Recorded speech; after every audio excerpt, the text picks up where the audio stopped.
Oke, pagi-pagi semangat pagi semua. Salam trading tenang senang. Kembali dengan Nofri Simanjuntak di sini. Selamat memperingati Maulid Nabi Muhammad. Semoga momentum ini kita lahir baru sebagai manusia-manusia yang senantiasa berpikir positif. Kalau melihat orang itu, lihatlah sisi positifnya, apalagi prosentasenya misalkan jauh lebih besar dibandingkan dengan negatifnya.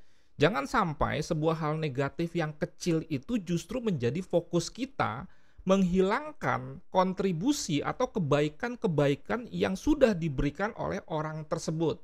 Sekali lagi, tetap positif dan selalu hidup sehat, baik itu rohani, demikian juga dengan jasmani. Kali ini kita akan membahas mengenai pair gold atau XAU USD, membuat trading plan-nya yang lengkap dari mulai fundamental, sentimental, teknikal, dan teknikal itu mulai dari tren, kita melakukan analisa top down approach seperti dalam ilmu manajemen, yaitu dari mulai time frame yang besar ke time frame kecil yang kita gunakan. Yuk kita masuk mulai dari analisa sentimental. Seperti biasa, data dari CFTC.gov, Bapeptinya Amerika, jadi ini bukan data abal-abal, data resmi. Dan jangan lupa bahwa data ini delay kurang lebih 5 sampai 7 hari, tetapi delaynya ini bukan berarti tidak berguna. Paling tidak, kita mengetahui gambaran umum dari kepemilikan institusi besar terhadap sebuah produk investasi yang terdaftar di CFTC, contohnya mata uang, demikian juga dengan komoditi seperti gold. Data menunjukkan bahwa kepemilikan institusi besar akan gold itu masih dominan long. Ini memang buat sebagian orang yang tidak memahami konteksnya secara lengkap, dianggap data ini tidak berguna, mengingat secara teknikal gold itu mengalami penurunan. Tetapi kalau kita bahas lebih dalam lagi, teknikal mengalami penurunannya di time frame berapa? Karena kalau kita nanti jujur melihat monthly weekly, bahwa gold itu masih mengalami sebuah tren naik. Dengan demikian, ini tidak perlu dipertentangkan karena memang data menunjukkan institusi besar itu masih memegang gold dalam jumlah besar, dan tentunya kalau mengalami pembelian bertahap dari mulai harga yang lebih rendah, pada level-level tertentu dia akan melakukan aksi profit taking yang menyebabkan gold menurun. Aksi profit taking itulah biasanya dalam sebuah posisi buy di resisten-resisten. Jadi kesimpulannya secara sentimental dan itu long term sekali, kepemilikan institusi besar terhadap gold masih mengalami kenaikan. Sedangkan fundamental sudah saya bahas sebelumnya, saat ini gold lebih melihat ke arah soal suku bunga Amerika yang terus naik, bukan ke arah inflasinya. Karena di dalam teori ekonomi ada yang menyatakan, dan itu banyak, bahwa inflasi menyebabkan harga emas akan menguat. Tetapi kenapa kenyataannya harga emas saat ini tetap menurun? Sekali lagi, karena market lebih melihat agresifnya Amerika di dalam menaikkan suku bunga guna menangani inflasi tersebut. Anda nanti lihat saja, jika begitu misalkan Amerika menghentikan kenaikan suku bunga, bahkan nanti mulai menurunkan suku bunga, itu akan terjadi pembalikan tren yang luar biasa di mana gold akan kembali menguat. Sekarang kita langsung masuk analisa teknikal, dimulai dari time frame besar yaitu weekly. Ini yang saya katakan, kalau kita lihat view yang lebih besar dengan time frame besar, bahwa kenaikan gold ini masih terjadi, dan di dalam setiap tren naik tentunya ada yang disebut dengan koreksi seperti ini, naik turun, naik turun, naik turun. Hanya saja memang sepanjang 2022 sampai dengan 2021 kenaikan gold itu memang agak terhenti. Dan kalau kita melihat penggalan dalam tanda kutip ini memang tren gold itu melemah, dan pelemahannya itu bisa saja semakin melemah karena di sini supportnya sudah berhasil di breakout sehingga ini bisa menjadi sebuah resisten yang cukup kuat.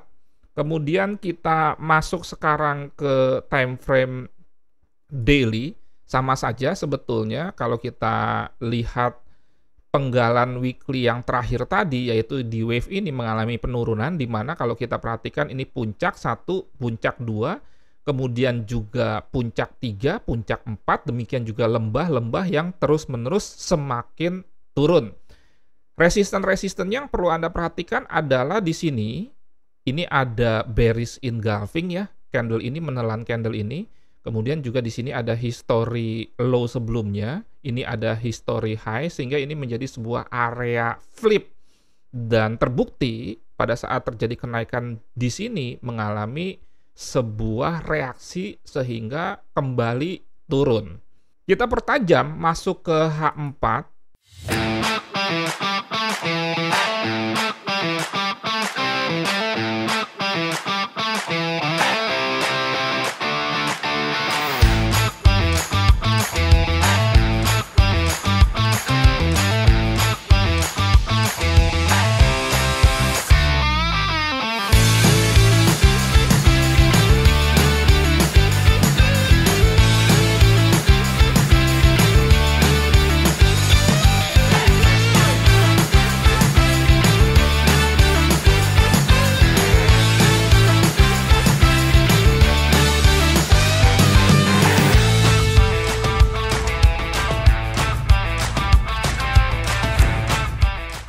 Dengan membuat trading plan untuk eksekusi entry, tambahan informasi, saat ini range mingguan gold itu mengalami penurunan dari sebelumnya sekitar 60 poin atau 600 pip menjadi sekitar 53 poin, padahal minggu lalu sudah ada NFP dan masih rata-rata pergerakan mingguannya 53 poin, sehingga dengan demikian bisa saja di minggu ini lebih kecil dari 53 poin kecuali ada news-news yang luar biasa dahsyatnya.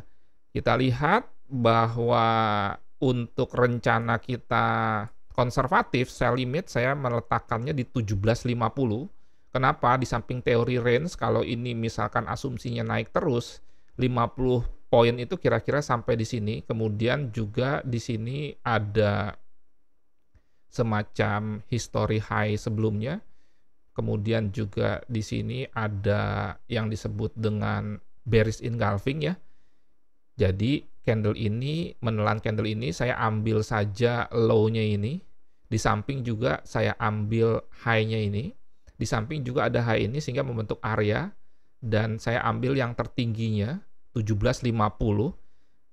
Untuk lebih lengkapnya, kira-kira sell limit di 17.50, sorry, sebentar. 17.50 ini. SL-nya 100 pip di 17.60, TP-nya 500 pip. Ingat, kalaupun ini tidak kejemput, bukan berarti kita pasif hanya trading berdasarkan konservatif dengan sell limit saja, tetapi kita juga melakukan agresif untuk day trade-nya, bahkan bisa saja scalping, di mana biasanya day trade ini ada yang memang pending order, ada juga yang market execution. Kalau scalping sih biasanya market execution. Bedanya Anda sudah tahu kalau pending order itu kita memesan harga, kalau misalkan market execution itu kita langsung entry sesuai harga yang sedang running. Untuk yang lebih agresif di 17.33 ini karena ada history high ini. Kemudian juga di sini ada bearish engulfing. Kemudian juga di sini sebetulnya masih ada juga history high sehingga ini bisa membentuk sebuah area resisten berdasarkan history high sebelumnya. Dan jangan lupa juga sebetulnya di sini juga ada bearish engulfing. Jadi ini bisa menjadi sebuah area jika memang dia tidak sanggup sampai ke sini, sampai sini saja sudah terjadi reaksi, misalkan di H1M30 keluar candle-candle bearish, misalkan bearish pin bar, atau bahkan bearish engulfing, atau 3 inside down di time frame kecil tadi, Anda bisa melakukan eksekusi entry.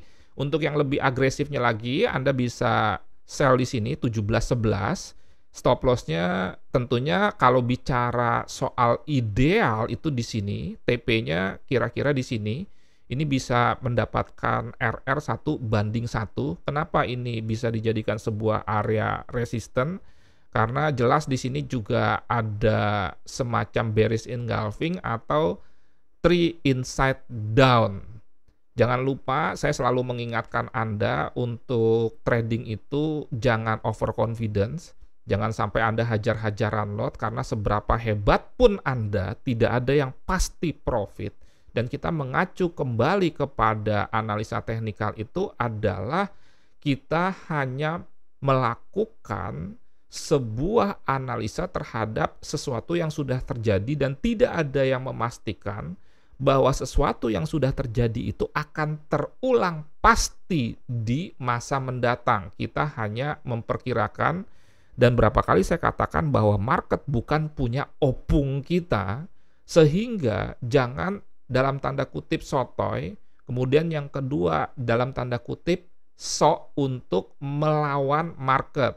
Jadi kalau misalkan Anda melihat bahwa gold ini sementara masih trennya turun, ya carilah area-area resisten untuk melakukan aksi sell. Dan jikapun Anda melawan tren ingin memanfaatkan koreksi, maka tetap lindungi dana Anda dengan entry di mana lotnya sudah diperhitungkan dan selalu memperhitungkan resiko di depan. Anda jangan sampai entry tapi Anda tidak bisa paham kalau skenario terburuk terjadi, kita keluarnya di mana dan mengalami kerugian yang harus kita batasi supaya equity kita tetap bertahan. Karena kalau Anda rugi kemudian equity Anda hilang, maka Anda seperti di dalam proses perdagangan sektor real, barangnya sudah tidak segar, kemudian tidak dijual rugi, ada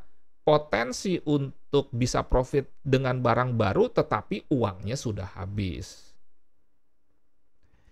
Sekian, terima kasih. Semoga bermanfaat dan menjadi berkat. Jangan lupa untuk dukung channel ini terus dengan BPJS. Bayar pakai jempol saja, artinya subscribe buat yang belum, kemudian like, komen jika memang Anda ingin bertanya atau ingin memberikan apresiasi, dan yang paling penting adalah Anda share supaya semakin banyak orang yang memahami dunia trading, bukan sekedar di buy naik jalan-jalan, di sell turun beli mobil. Salam trading tenang senang, Nofri Simanjuntak, semoga bermanfaat dan menjadi berkat.